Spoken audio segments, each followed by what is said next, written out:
Bueno, ya estamos en Interzona. Javier Bravo, Denise Hernández, ¿cómo están? Es un relajo, es que hay un cumpleaños aquí, ¿verdad? Pero bueno, se nota mucho. Sí. Oigan, vamos a terminar la semana con una buena mesa de comentarios y de análisis. Veo que el tema del Poder Judicial que iniciamos esta semana, el martes, con la publicación de estos documentos, ha dado un giro interesante con la información que nos dio hace un rato nuestra compañera Carmen Pizano, en el sentido de que la recusación que hizo el empresario que estaba litigando con un hermano de Rafael Barba, con Salvador Barba Vargas, llegó fuera de tiempo. Pero hay matices interesantes que comentar de todas maneras en todo este asunto. Poder Judicial, que ha estado muy presente en las mesas de Zona Franca a lo largo de esta semana, de Revista de la Una, tanto en la de mujeres como en la de los miércoles. Lo que se está viendo como una intromisión de factores externos, además lo que se está viendo como algo que siempre ha existido lamentablemente, que es una falta de autonomía de los magistrados del Poder Judicial, que reciben influencias desde muchas partes, instituciones o no instituciones, para resolver su propia vida interna, digamos, políticamente hablando. ¿Cómo ven las cosas? Bueno, Denise, y de nuevo cuenta, bienvenida a esta mesa otra vez. Pues es preocupante, ¿no? Y yo creo que es únicamente como un pulso de lo que pasa no solo en el Poder Judicial, sino en todos los poderes. Finalmente, hace poquito salía justamente lo de los cabilderos en el Poder Legislativo, cómo estaban moviéndose. La Cámara de Diputados. Exactamente, en San Lázaro, para que no afectaran las nuevas medidas hacendarias a las empresas, ¿no? Entonces, aquí vemos nuevamente cómo un particular comienza a moverse dentro del Poder Judicial ahora y empieza a hacer, dependiendo de lo que... más bien el Poder Judicial empieza a hacer dependiendo de lo que le es conveniente al particular, ¿no? Entonces, ahí es donde uno pregunta qué es lo que pasa con el ciudadano de a pie, que pues finalmente no tiene quien esa lo capacidad, proteja. Exactamente. Bueno, en el caso que tú mencionas de los cabilderos, pues los ciudadanos no pueden mandar un representante a la Cámara que hable con sus diputados, votaron por ellos y hasta ahí se acabó. Y en cambio una gran empresa, tipo los refresqueros, tipo los tabacaleros, que ha pasado muchas veces, si contratan empresas de lobbying, que además en México no está regulado el lobbying como si lo está en otros países. Javier.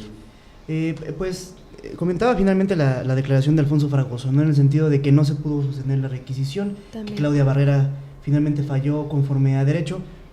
Creo que eso finalmente queda en el aspecto técnico y en el ámbito de los procedimientos, ¿no? Que legalmente están establecidos, perfecto. Pero al final queda esa requisición que más bien pareciera una carta finalmente. La recusación, La recusación, perdón. Sí. Que finalmente queda como una carta un yo acuso. Un yo acuso, así exactamente, de finalmente las intervenciones que hay de manera externa. Tienes mucha razón. Entonces, creo que eso finalmente queda como manifiesto, queda como un testimonio. Ese documento que Zona Franca, al que tuvo acceso, que finalmente fue una investigación que tú realizaste, pues al final deja ese matiz, esa fotografía de este momento, pero que también es una ventana hacia una dependencia histórica que ha tenido finalmente el Poder Judicial y los poderes judiciales en varios estados. Quizá, me atrevería a decir, con mayor incidencia, con mayor notoriedad en aquellos estados donde hay una hegemonía política. Y en eso entra todavía Guanajuato, aún con un congreso 50-50. En este caso panista, en otros priista, en otros perredista. ¿No? En otros perredista, el caso del Estado de México, el caso de Veracruz, donde históricamente no han cambiado de partido. Acción Nacional aquí en Guanajuato tiene ya más de 20 años. En fin, nos da una muestra, ¿no? Finalmente una válvula de escape de lo que sucede realmente con los poderes en este país, que pues al parecer pues no logramos madurarlos para hacerlos completamente autónomos. Retomo tu señalamiento, que se me hace muy importante. Lo jurídico y lo técnico ahí están. Ciertamente el empresario pierde el juicio, se puede ir al amparo, etcétera. Pero la carta lo que pone en evidencia, más que una carta, la solicitud de recusación, un documento formal dentro del proceso jurisdiccional, lo que pone en evidencia es que la magistrada Claudia Barrera estaba impedida de participar en ese juicio, o él lo consideraba así, el solicitante Alfonso Calderón, porque ha sido públicamente manejado, difundido, que ella está compitiendo por la presidencia del Poder Judicial gracias al apoyo del empresario Rafael Barba Vargas. Así es. Y al ser un hermano suyo y una sobrina suya los actores del juicio, su contraparte, él consideraba una posible lesión a sus derechos. Bueno, la recusación no llega en tiempo y es desechada dentro del juicio, pero el señalamiento sí subsiste y eso no ha sido aclarado. De eso no habló el presidente Alfonso Fragoso ni habló la magistrada Claudia Barrera, si esto es cierto o no. Ella dijo, me he reunido con el gobernador muchas veces en actos protocolarios, pero no dijo si quien la había llevado a una reunión en particular, que fue privada, fue efectivamente el compadre del gobernador Rafael Barba Vargas. Una versión que se conoció en el Poder Judicial porque ella misma la manejó ante algunos magistrados en su campaña interna por hacerse de adhesiones.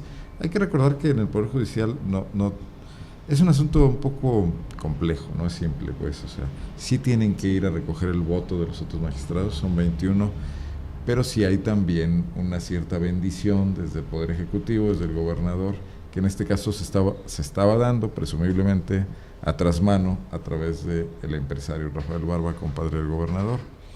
El otro tema, lo hemos tocado, es que hay otros grupos que se amparan en poderes fácticos, también formales, como es, por ejemplo, el Partido Acción Nacional, el presidente del Partido Acción Nacional, donde hay el senador Fernando Torres Graciano también, ¿no? Sí. Entonces, bueno, pues esto está por resolverse. Creo que fue un capítulo interesante que arrojó luces sobre lo que está pasando en el Poder Judicial y estamos a 6 semanas de saber qué pasa ahí. Así es. ¿No? Y yo rescataría, perdón, nada más el comentario que hacía a mitad de semana en esta mesa Ramón Izaguirre y Paulino Lorea. El problema de estos movimientos políticos, de esta operación política, de estar buscando los apoyos en otros lugares, el problema con esto es que tienen un cobro, y ese cobro un costo, perdón, vamos, el cobro por parte de quien les ayuda, ¿no? De quien les costo de que quien se cobra. Sí, exacto. Ese es el problema, y muchas veces ¿dónde pueden pagar? O sea, un magistrado, ¿cómo podría pagarle un favor político a un diputado, a un empresario, a un gobernante, a un funcionario público? Sería preocupante que fuera en un juicio, en una decisión judicial. Entonces, es ahí donde desgraciadamente la justicia de nuestro país queda en tela de juicio. Sí, precisamente por sigue estando. Por esta interactuación política. Y es que ahí está también otro asunto, ¿no? Este es un caso visible. ¿Cuántos casos invisibles no existen en nuestro país, en cualquiera de los 3 poderes de la Unión, en cualquiera de los 3 niveles de gobierno? O sea, más chamba para nosotros, Denise. Pues adelante. Hay que seguir investigando, ¿no? Bueno, concluyamos con esto el tema del Poder Judicial. Quien no se ha pronunciado es el gobernador Márquez. Sí lo hizo el secretario de Gobierno el día de ayer, que también dijo que el Gallo Barba era un buen amigo, ¿no? Eso sí, dijo. Bueno, y que nadie intervenía en el Poder Judicial, ni el Gallo, ni el Poder Ejecutivo, ni el secretario de Gobierno. Bueno, ahí quedan, ¿no? De alguna manera interesante que se hayan producido todos estos pronunciamientos, ¿no? Así es. El asunto con este tipo de problemas es que como es una relación entre poderes, difícilmente un actor de uno u otro pudiera hacer un señalamiento más claro y conciso sobre el asunto, sobre esa interacción que tienen entre sí. Es difícil. Realmente los que están en medio, yo diría, pues son finalmente los implicados, ¿no? Que suelen ser los abogados. Por eso es tan válido el testimonio y la opinión de Paulino Lorea y Ramón Izaguirre, por decir solamente algunos, ¿no? Hay muchísimos abogados reconocidos que pues han padecido de esta relación a veces pues perversa que hay entre el Poder Judicial, el Poder Ejecutivo, o a veces el Poder Legislativo, ¿no? Sí, ahí están casos como el de esta mujer que tuvo 2 hijos con el magistrado Genaro Góngora, ¿no? Es algo muy claro. También, una denuncia que llevó adelante Carmen Aristegui. Bueno, vamos a seguir observando lo que pasa en el Poder Judicial, pero vamos a pasar a otros ámbitos. Denise Hernández, hiciste tú un trabajo extraordinario para documentar el tema de esta persona que fue empleada en la Procuraduría Estatal de los Derechos Humanos, Abimael Orozco, que tiene la característica de ser hijo de un diputado local por el PRI, Felipe Orozco, que para mayores señas preside la Comisión de Derechos Humanos. Platícanos del tema. Pues particularmente el chico Abimael es un recién egresado de la carrera de Derecho. Hasta donde nosotros tenemos conocimiento, no tiene título como abogado, no está reconocido por la Secretaría de Educación Pública, y pues está trabajando en derechos humanos en la Procuraduría Estatal desde mayo de este año, lo que representa unos mesecitos después de que Rodríguez Junquera, Gustavo Rodríguez sí, Junquera. Gustavo Rodríguez Junquera fuera ratificado, ¿no? como procurador de derechos humanos por 4 años más, sí. Exactamente, por parte, justamente por parte de la comisión. No, todo por adelantar. No, está bien. Por parte de la comisión que preside el papá de Abimael, ¿no? Entonces, ahí nosotros señalábamos que había pues algunas cosas raras, pero nos comentaba... Se puede dar una presunción, ¿no? Exactamente. Pero pues nos comentaba el procurador que pues no hay tal movimiento extraño, ¿no? Hechos objetivos, o sea, un pasante de derecho llega y obtiene de buenas a primeras un puesto pues de nivel aceptable, ¿no? Sí, bueno, obtiene 20,000 pesos al mes, es nivel 9, jefe de departamento. Jefe de departamento. Pero bueno, aquí lo que me llama mucho la atención es el perfil. Sí. Y las actividades que realiza. Sí, claro. Lo comentaba con Denise durante la semana cuando da su réplica, ejerce su derecho de réplica Gustavo Rodríguez Junquera, pues lo que menciona es, a ver, no necesita título porque no litiga, está en jefe de departamento. Entonces, contraten a un recién egresado de secundaria o de preparatoria. Exactamente, ¿qué actividad realiza? Y dentro de la exposición, no me dejará mentir Denise, hablaba de una relación con la Procuraduría, con las ONGs, coordina el Centro Estatal de Derechos Humanos, también está en la logística. En la logística, vamos, dentro de las actividades, no es el único, entendemos por lo que dijo el ombudsman, coordina los eventos, la logística de los eventos en el Centro Estatal de Derechos Humanos.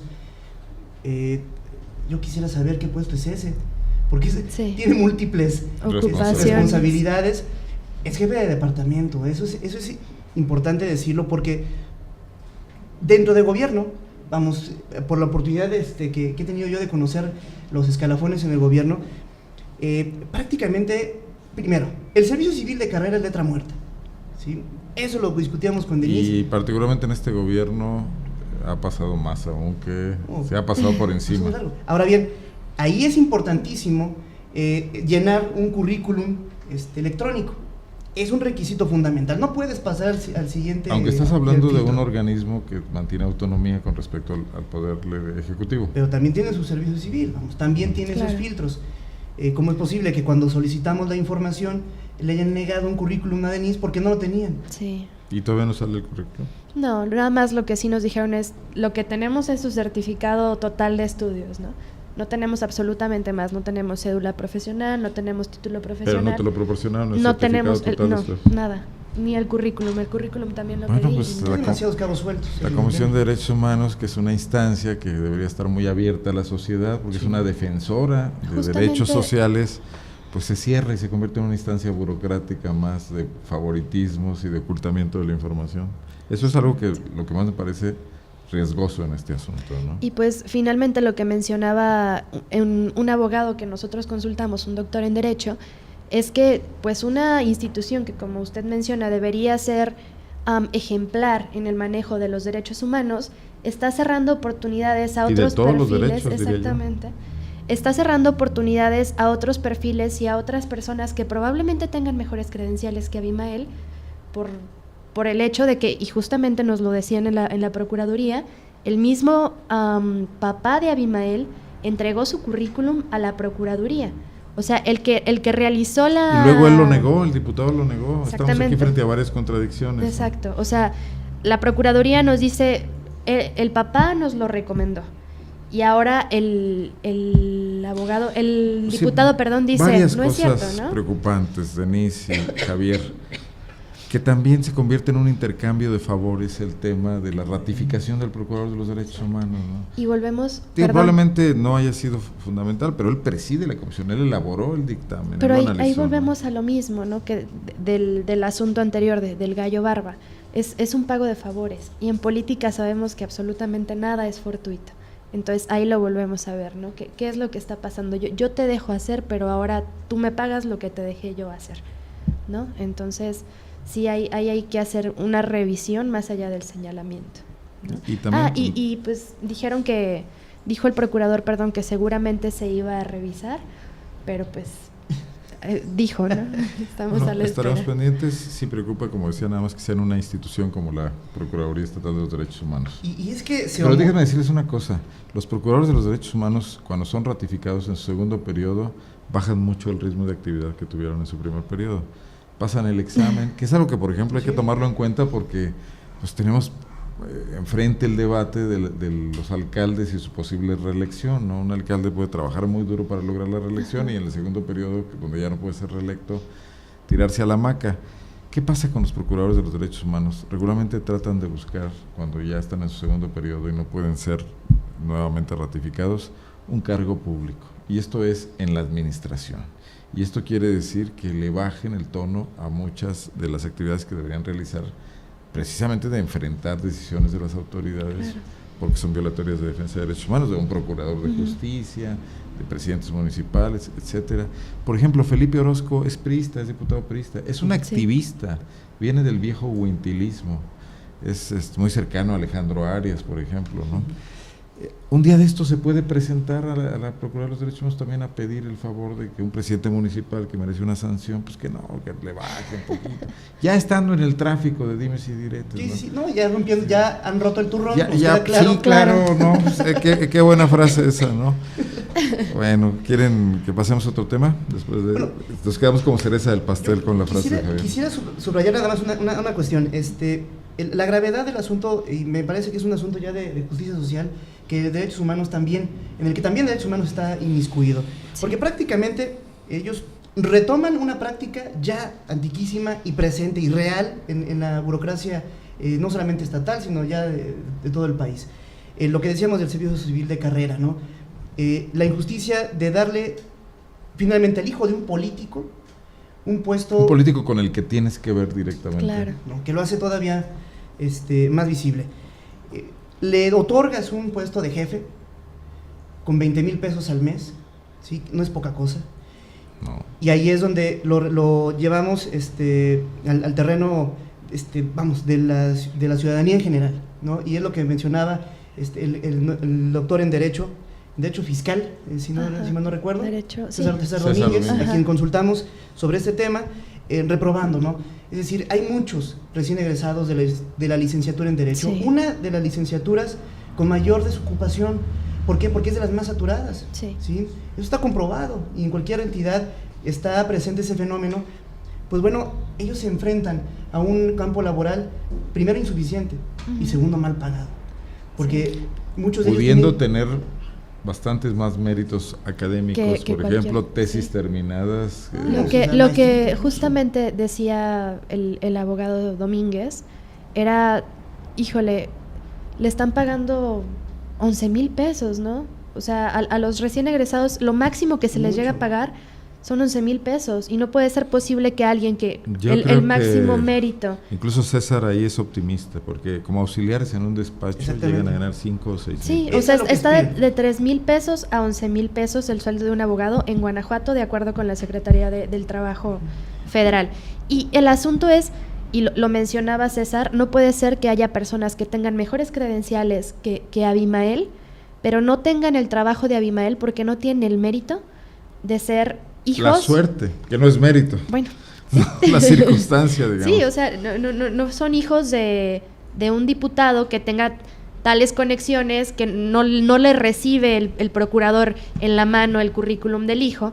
Y aparte me llama la atención que el día de ayer el diputado Felipe Orozco decía, pues es que él está haciendo bien su trabajo y ahorita está en la maestría. Yo me pregunto, ¿qué institución de educación superior... ¿A qué horas va la maestría? Bueno. Además, o sea, ¿qué educación, exacto, qué institución de educación superior te acepta a ti en la maestría sin un título profesional? Entonces, ahí también habría de ver en dónde la está estudiando, porque aristas pues, todas ellas para seguir investigando, ¿les parece? Perfecto. No, porque creo que abrimos el caso, creo que no debemos de cerrarlo y que la gente también está esperando que esto... No se trata de un chisme, no se trata de un golpe político, se trata de una situación que está corriendo y que podemos seguir investigando qué pasa, conocer más datos, evaluaciones del trabajo de este joven. Bueno, vamos al tercer tema que preparamos para el día de hoy, que previmos. que es, bueno, pues esta designación interesantísima y notable de la señora Lourdes Cázares Espinosa, de Félix, de reconocida activista de grupos conservadores en León, como nueva presidenta, y acuérdame el nombre, del Consejo para Prevenir, erradicar y sancionar. sancionar y erradicar contra la mujer. La violencia contra la mujer, ¿no? Así es. Que ayer nos sorprendió a todos. Sí, bueno, voy a tratar de ser lo más objetivo y sintético posible. Sí, sea objetivo. Porque no, evidentemente no comparto la ideología de ella, pero no, eso no en el ámbito tiene de que ver, Yo creo que no tiene que ver. Aquí vamos a hacer, la objetividad recae en lo siguiente. Es una activista social claramente remarcada por una ideología conservadora. Sí. Eso es claro.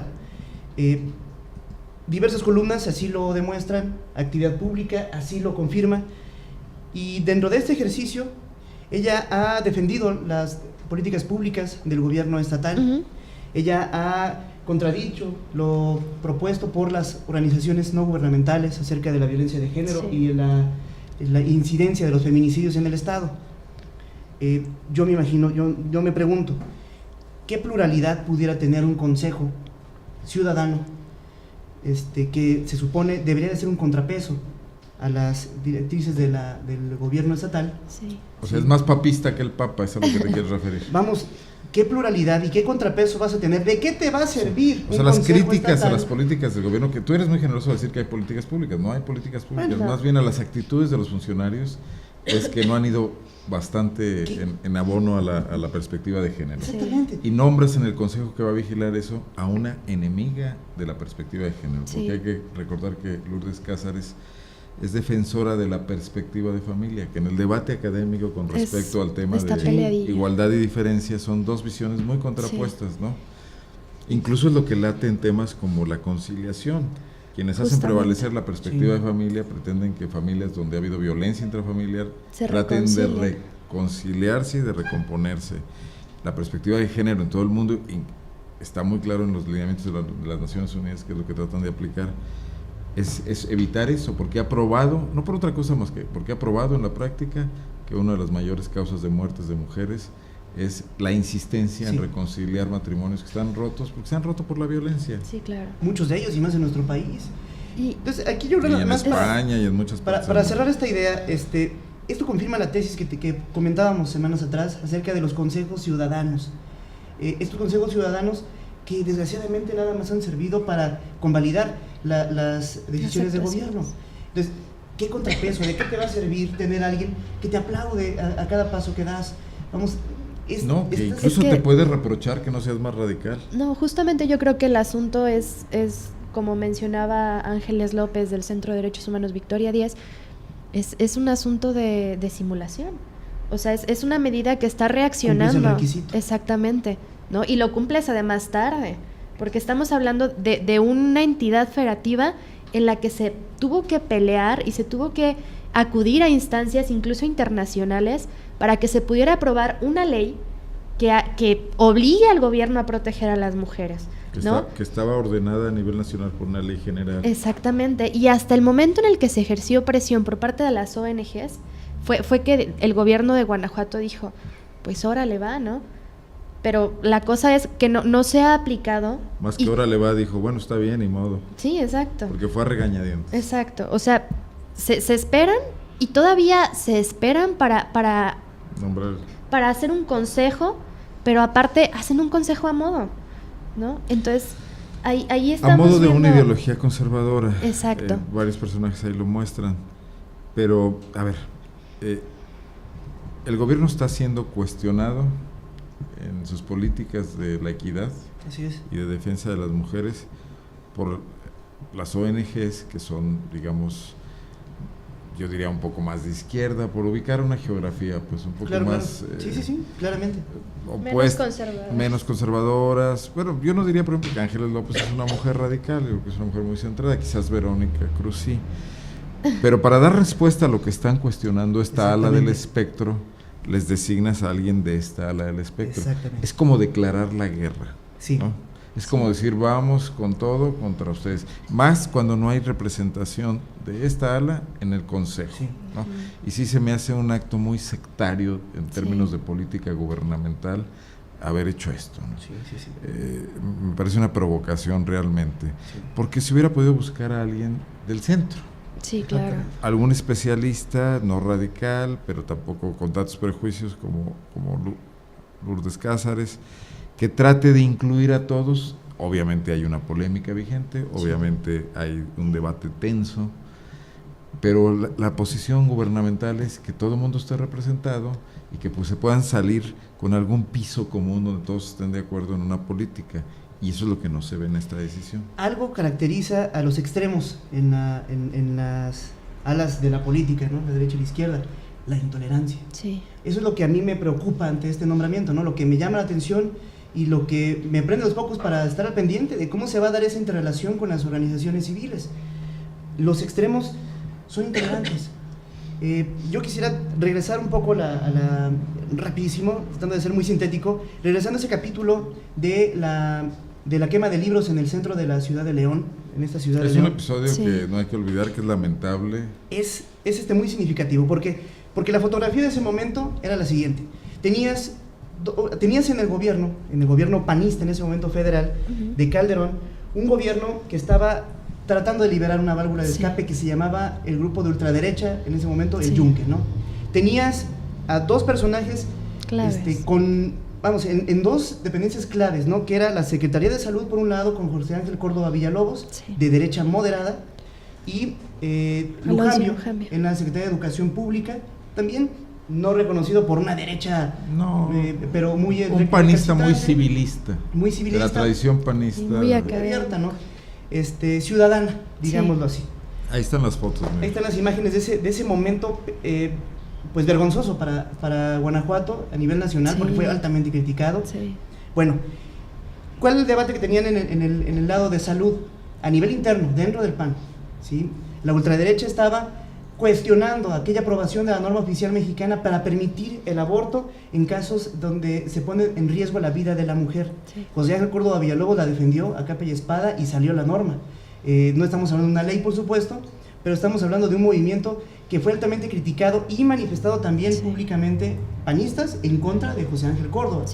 Por otro lado, esto que está perfectamente documentado en la Secretaría de Educación Pública, no en ese momento, no en el 2009, yo les comentaba también, en la educación que yo tuve, pues ya había una educación sexual abierta desde los años 90. Pero creo que estos libros incluían temas como la cuestión de tratar la homosexualidad como algo normal. Es la orientación sexual. Y daban consejos con respecto al uso del condón, que fue lo que provocó la respuesta, ¿no? Ahí está justamente una de las posturas de Lourdes Cázares, ¿no? O sea, justamente ayer revisábamos columnas de opinión que ella ha escrito en el AM particularmente, y ella va completamente contra el matrimonio entre las personas del mismo sexo, va completamente en contra del aborto, aun cuando se refiere a un caso de violación, y va en contra del sexo o sea, incluso con protección antes del matrimonio, como si el tener sexo hasta después del matrimonio salvara a la gente de contraer alguna enfermedad de transmisión sexual, ¿no? Entonces, y también polemizó el tema de los feminicidios, haciendo caso a los argumentos oficiales de que ni son tantos como se dice. O sea, contrapuesto totalmente a las organizaciones no gubernamentales que han dado esta lucha y que han provocado que el gobierno se mueva un poco en este sentido, ¿no? Pero incluso, o sea, No, mira, yo diría que todo lo que ella opina está muy bien, es muy respetable, es lo que ella piensa, podemos no estar de acuerdo. El problema es que ella encabece un consejo que debería ser incluyente por naturaleza. Además, estamos hablando de que el consejo que debería ser incluyente puede permitir que el gobierno del estado tome ciertas medidas que pueden incluso llegar a ser inconstitucionales, ¿no? O sea, porque hay que recordar, y yo platicaba hace ratito con Ángeles López, hay que recordar, gracias a la reforma en derechos humanos, hasta qué nivel se elevaron los derechos humanos, ¿no? Entonces, si ella va a estar aplicando sus creencias personales a la hora de estar fungiendo como servidora pública, sí vamos a tener un problema muy grande, no únicamente ella como servidora pública, sino el gobierno del estado en general, porque estamos hablando ya de un problema de inconstitucionalidad completamente. Norma Nolasco, que últimamente es bastante conciliadora en este tema, plantea, tiene que cambiar su pensamiento. Yo dudo que alguien pueda cambiar su estamos pensamiento. Estamos hablando de un extremo. Pero bueno, toda proporción guardada, es como si pusieran al frente de un consejo de integración racial a un reconocido racista, ¿no? Exactamente. El mensaje es absolutamente el contrario de lo como que si quiere pusieras decir. al dragón rojo del Ku Klux Klan en el consejo de no a la discriminación. Se anulan mutuamente el programa Código Naranja y la asignación como presidente del consejo de Lourdes Cáceres. Ahí hay una suma cero, ¿no? Exactamente. El ámbito, finalmente, el objetivo de los consejos ciudadanos, para que entender mejor el cuadro, es abrir la pluralidad. Es decir, el gobierno no es dueño de la verdad, no es dueño de las decisiones. Necesitamos integrar a diferentes organismos de la sociedad civil, a personas que finalmente en su ámbito de ciudadanos completen nuestra visión, ¿sí?, que tenemos ante los problemas y fenómenos sociales que padece nuestro Estado, ¿no? El problema aquí es que la integración de alguien que piensa igual que tú, pues no hace cambiar nada, suma cero. Lourdes Cáceres puede pensar como ella le parezca, no hay ningún problema con eso. Porque integrarla como parte del consejo hubiera sido acertado, le hubiera dado incluso equilibrio a lo mejor a las pero además decisiones. El consejo está muy homogéneo en cuanto al pensamiento de Lourdes Cáceres. Ese es el problema con este consejo y con la presidencia del consejo. Yo creo que hay un claro contrasentido con lo que también me parece que lo de Únete lo agarraron, lo bajaron es un copy-paste donde no lo analizaron, porque en el momento en que Lourdes Cáceres lea en qué consiste el programa Únete, ella misma va a tener discrepancias. Sí. ¿No? Y es que no termina renunciando. Ahí hablamos de que si efectivamente se trató de una estrategia para aplacar todo esto que se ha venido suscitando a partir de que los casos se han ido haciendo mucho más públicos. Hasta la estrategia está mal diseñada, porque si tú quieres dar la pantalla de que estás actuando como un gobierno que sí protege a las mujeres, pero estás poniéndole a este tipo de personas y ni siquiera haces el más mínimo esfuerzo por incluir, como dice justamente Javier, a gente de organizaciones de la sociedad civil, no estás terminando tú de dar ese pantallazo de una manera efectiva y sólida. Entonces, no nada más estamos hablando de que hay una mala política pública, sino también de que no hay buenos estrategas dentro del gobierno. Hasta como simulación es mala. Exactamente, bueno, exactamente. ¿Le parece que lo dejamos aquí? Será una idea, ver qué repercusiones tendrá al interior de Acción Nacional este nombramiento. Eso me parece interesante también. Por ejemplo, por posiciones como la de la senadora Pilar Ortega. Exactamente. Hay que platicar. Precisamente por lo que comentábamos de la quema de libros, había un enfrentamiento dentro del PAN por esas medidas que estaba tomando el gobierno calderonista. Veremos ahora qué reacciones hay al interior del PAN con esa derecha moderada, o digamos más cercana al centro, que hay dentro de los actores dentro del PAN con este nombramiento, con las decisiones que se van a tomar a partir de esta conformación. Sí, claro. Entonces, creo que también sería interesante ver qué piensan dentro de la También ahí nacional. pueden pasar cosas. Claro. Bueno, tarea para realizar en los próximos días. Denise, muchas gracias. Muchas gracias a usted. Y Javier también, como siempre, muchas Buenas gracias. tardes. Nos vemos aquí el lunes. El lunes es puente, pero aquí vamos a estar en la revista de la UNA. Yo soy Arnoldo Cuellar. Muchas gracias por seguirnos hasta este momento. Pásela bien, haga compras inteligentes, como dijo Diana Preciado, si es que las hace, y si no, descanse. Nos vemos el lunes. Muy buenas tardes, muy buen provecho.